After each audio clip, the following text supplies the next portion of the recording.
The American dream that has been the be-all and end-all for countless generations that have sought refuge on the shores of this great country. Visions of white picket fences, quaint little homes, and idyllic neighborhoods all would fill our minds when we look towards the future. Yet it is these visions that have blinded us towards the truth. The American dream is not enough. Behind the doors of those homes lies an emptiness that continues to eat away at our very core, leaving us broken and scarred. It is this very dream that has led so many others down a dead end and into a life without passion or purpose. Revolutionary Road is the epitome of the dark side of the American dream, with a young couple living in a Connecticut suburb during the mid-1950s, struggling to come to terms with their personal problems and the desire to lead a fulfilling life, all while trying to raise their 2 children. Shep mixes drinks with his back to the room. Millie walks in and places 2 heaping trays of hors d'oeuvres on the coffee table. Oh, those look great. I'm starving. April, I can't get over it. You look like a cat who ate a canary. Is there something you want to tell us? Some news? Not to pry or anything. I'm not crying. I'm not crying, am I? I didn't mean to. Actually, we have some pretty important news. You want to tell him? We're going to Europe. To Paris, to live. What? When? Why? September. But what for? What for? Because we've always wanted to, because the kids are still young, because it's beautiful. You tell her, Shep. It's a great city. When did you make this decision? About a week ago.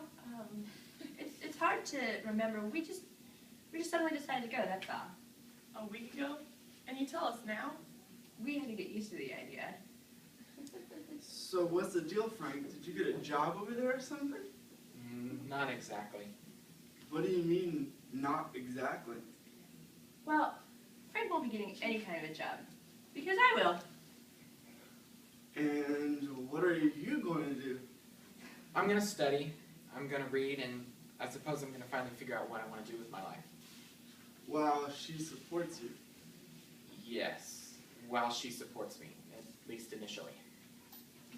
You wouldn't believe the pay that they give for secretarial work in government agencies over there, like NATO and the ECA and those places. And the cost of living is dirt cheap compared to here, so we'd be all right. The truth is, we just want something different. We're not getting any younger, and we just don't want our lives to pass us by. Gee, it sounds wonderful. I really mean it, kids. It sounds great. We certainly miss you, though, won't we, sweetie? Sure. Paris. Wow. Millie sits on the edge of her bed in her nightgown. She is brushing her hair. Shep stands in the open doorway of the bathroom, fixing his pajamas. You know what I think? I think this whole plan sounds a bit immature. Oh, God, I'm so relieved. Me too. I was thinking that the whole time. I mean, what kind of man is going to sit around picking his nose while his wife is out working all day? I don't know, Shep. I just don't know. What is it? Nothing. I'm just so relieved. Come on, don't cry. Please don't cry. It'll all be all right. It'll all be all right. April and Frank in the kitchen. What's the matter? Nothing? She carries a pot of steaming, overcooked vegetables to the sink and slops them into the colander. I don't believe you. Did something happen today or what? Nothing happened today that I haven't known for days and days. What? God, Frank, please don't look so dense. Do you mean you haven't guessed or anything? What are you talking about? She finally stops and looks at him. I'm pregnant. That's all. What? Jesus. She comes over to him. Frank, I meant to tell you at dinner, but well, I've been pretty sure for a while, and I went to the doctor, and now I can't even pretend it's not true. Jeez, how long? 10 weeks. And you didn't say anything? I thought, well, I don't know what I thought. I'm sorry, Frank. I'm so sorry. I know you are. We don't have to let this stop us. Remember that girl I told you about? She said, as long as it's before it's 12 weeks, it's fine. We've got to be together in this, Frank. Otherwise, nothing's going to make any sense. Okay, we'll figure it out. He takes her in his arms. 12 weeks. We have time. I love you, Frank. I love you too. Scene 3. April and Frank are in their living room several days later. You don't want to go, do you? Come on, April. Of course I do. You don't, because you've never tried at anything, and if you don't try, you can't fail. What the hell do you mean I don't try? I support you, don't I? I pay for this house. I work 10 hours at a job that I can't stand. You don't have to. Bullshit. I'm not happy about it, but I have the backbone not to run away from my responsibilities. It takes backbone to live the life you want, Frank. He shakes his head and gets up. Where are you going? If it's all right with you, April, I'm going to go to the bathroom. She disgustedly twists out her cigarette and immediately lights up another one. In the bathroom, Frank splashes water on his face like a boxer between rounds. He looks up at his reflection. He reaches for a towel, but there isn't one. He turns to the shelf behind him and pulls down a fresh towel. Something catches his eye. He reaches to the back and retrieves a small brown paper package. He opens it, his face slowly registering what it means.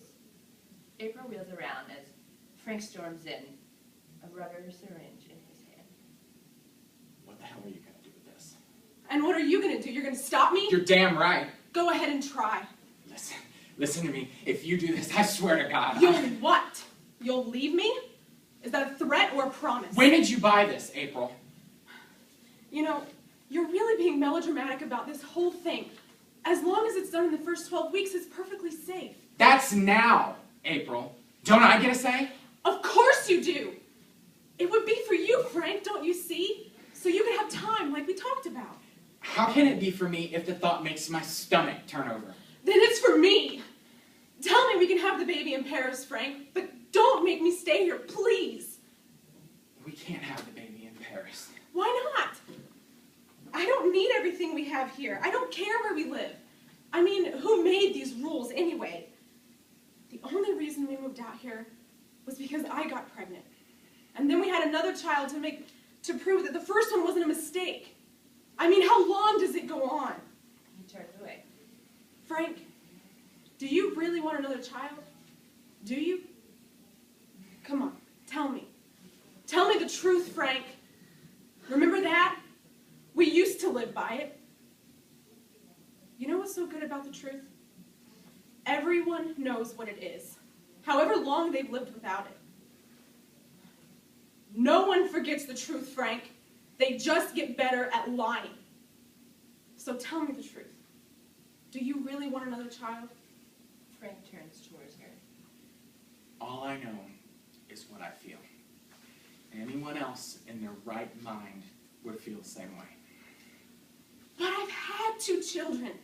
Doesn't that count in my favor? The fact that you even say it like that makes it sound like having children is a punishment. I love my children, Frank. And you're sure about that?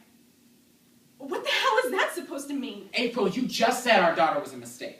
How do I know you didn't try to get rid of her, or Michael for that matter? How do I know that you didn't try to flush our entire family down the toilet? Of course I didn't. But how do I know, April? Stop. Please just stop, Frank. April, a normal woman, a normal, sane mother, doesn't buy herself a piece of rubber tubing to give herself an abortion so she can live out some damn fantasy. All I'm trying to say is that you don't seem entirely rational about this thing, and maybe we should get someone to help you think about it. Okay. So I guess there really isn't much more to say then, is there? Her eyes are bright with tears. I guess Paris was a pretty childish idea, huh? Everything hangs on Frank's answer. I guess maybe it was. April closes her eyes. Tears run down her cheeks. He walks over to her, but he doesn't touch her. We can be happy here, April. I can make you happy here. We've had a great few months, and it doesn't have to end. She turns to face him. We're gonna be okay. I hope so, Frank. I really hope so. Scene 4. A week passes. Frank has left for work, and April's now 13 weeks along. She's standing by the phone with her hand on the receiver, rehearsing. Hello, Millie? Everything all right? Well, no, I'm not feeling any better. If it's not an inconvenience for you, this evening would be great. What? Oh no, not if they're playing outdoors. Don't call them in. Just give them each a kiss for me and tell them I love them. And tell them, All right, Millie, thanks. She hangs up and begins to cry again. April walks through the silent house. She hears the distant sound of children playing outside. Each room she passes is a pocket of silence. She enters the bedroom and makes the bed. She reaches onto a shelf in the closet behind some clothes and pulls out the brown paper package. In the kitchen, April stands at the stove over a pot of boiling water. She removes the rubber syringe from its paper packaging and drops it into the pot. She checks her watch. She carries the pot of boiling water down the hall. She places the pot in the tub and lays the towels across the floor and closes the door. It reopens, and we follow April down the hall, her face pale. She stands at a picture window, shaking. A droplet of blood slides down her knee. She looks down. On the floor, 2 droplets of blood appear between her bare feet. Now we see the bright maple leaf of blood seeping through her skirt. She walks slowly out of the room towards the kitchen. She picks up the phone and dials. I think I need an ambulance. Yes. 115 Revolutionary Road.